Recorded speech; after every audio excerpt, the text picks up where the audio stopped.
জনগণের মতামতকে যদি বৃদ্ধাঙ্গুলি প্রদর্শন করেন তাহলে যেই দ্রোহের আগুন জ্বলে উঠবে, এই দ্রোহের আগুন টেকেল দেওয়ার মতো বিএনপি সরকারের ক্ষমতা নয়। জনগণের ম্যান্ডেটকে তারাই যেই কালে বৃদ্ধাঙ্গুলি প্রদর্শন করেছে, জনগণের দ্রোহের আগুনে তারা ভস্মীভূত হয়ে গিয়েছে।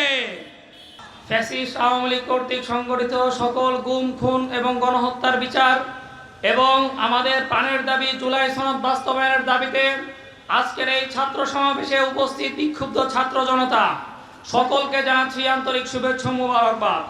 সংগ্রামী উপস্থিতি, রক্তে আঁকা এই নতুন বাংলাদেশ গঠিত হওয়ার পরে জনাব তারেক রহমান বাংলাদেশের পান্ডিতে পা রেখে বলেছিলেন, আই হ্যাভ এ প্ল্যান। আমার একটি এই জাতির জন্য, এই বাংলাদেশের জন্য একটি প্ল্যান আছে। সে প্ল্যানটা তিনি বলেছিলেন সবার আগে বাংলাদেশ। এই কথা শুনে আমাদের হৃদয়টা ভরে উঠেছিল। আমরা মনে করেছিলাম 1971 থেকে যে প্রতিহিংসার রাজনীতি বাংলাদেশে চলছে, তারেক রহমানের মাধ্যমে সেই প্রতিহিংসার রাজনীতির বন্ধ হবে।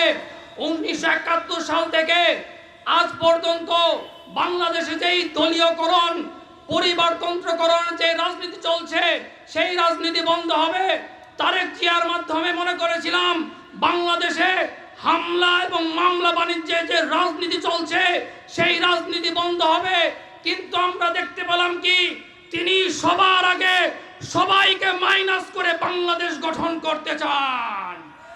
সংগ্রামী ভাইরা আমার, আমরা দেখেছি ঢাকা উত্তর সিটি, ঢাকা দক্ষিণ সিটি সহ প্রত্যেকটা সিটি কর্পোরেশনে তিনি দলীয় লোককে নিয়োগ দিয়েছেন।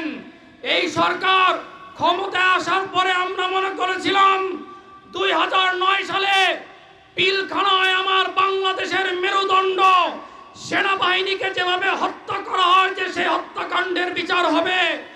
2013 সালে শাপলা চত্বরে নবী প্রেমীদের উপর যেভাবে পাখির মতো গুলি করা হয়েছিল, সেই হত্যাকাণ্ডের বিচার হবে। 2021 সালে মোদি বিরোধী আন্দোলনে আমাদের ভাইদেরকে যেভাবে হত্যা করা হয়েছিল, সেই হত্যাকাণ্ডের বিচার হবে।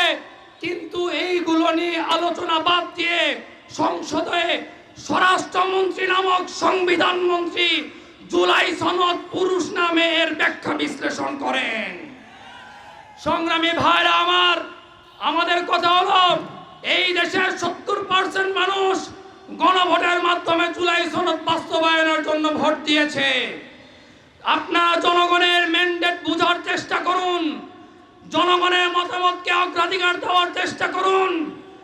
জনগণের মতামতকে যদি বৃদ্ধাঙ্গুলি প্রদর্শন করেন তাহলে যেই দ্রোহের আগুন জ্বলে উঠবে, এই দ্রোহের আগুন টেকেল দেওয়ার মতো বিএনপি সরকারের ক্ষমতা নয়। আমরা বলতে চাই, জনগণের ম্যান্ডেটকে বৃদ্ধাঙ্গুলি প্রদর্শন করেছিল শেখ হাসিনা, জনগণের ম্যান্ডেটকে বৃদ্ধাঙ্গুলি প্রদর্শন করেছিল আইয়ুব খান।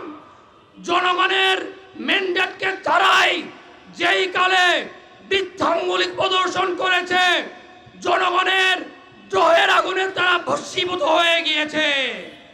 আমরা বিএনপি সরকারকে বলতে চাই, অনতিবিলম্বে জুলাই সনদ বাস্তবায়নের জন্য আপনারা রোডম্যাপ ঘোষণা করুন।